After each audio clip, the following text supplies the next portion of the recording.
So I played football for a long time, probably since I was 6 years old till about half a year ago when I quit, which I should have done much earlier, but that's another story. But one of the things I learned was that you can't really motivate someone to do something.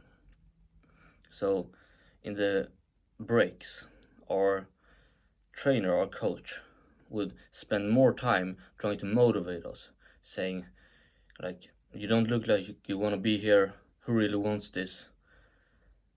More time doing that than actual tactical, tactical help. And it was like that every game, even on the during the practices.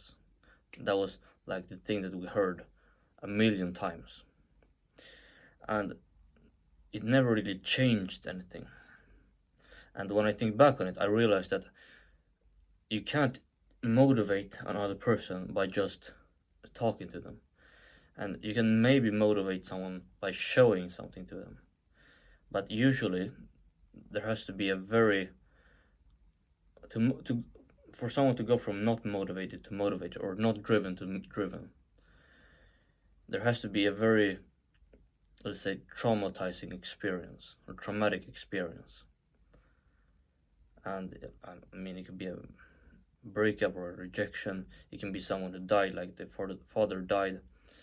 But the overall conclusion that I think can be drawn from this is that if you're on self-improvement and you wanna like help other people, wanna become friends with other people who like men of your age who also want to be better, but they aren't really where you are right now, then I would just say stop trying to motivate them. Stop trying to make them stop playing video games.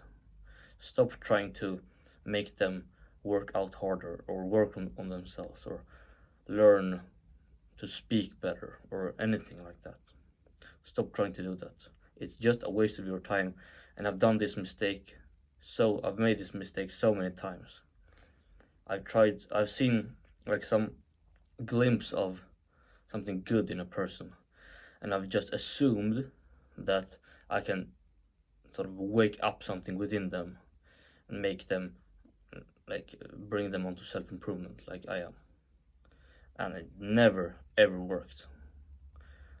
With that said, don't reject people who aren't like you. Don't disassociate with people, but I think you should try to be in that middle, that gray zone, that middle area where you don't reject people and you don't not speak to them, but you don't make them like your brother either.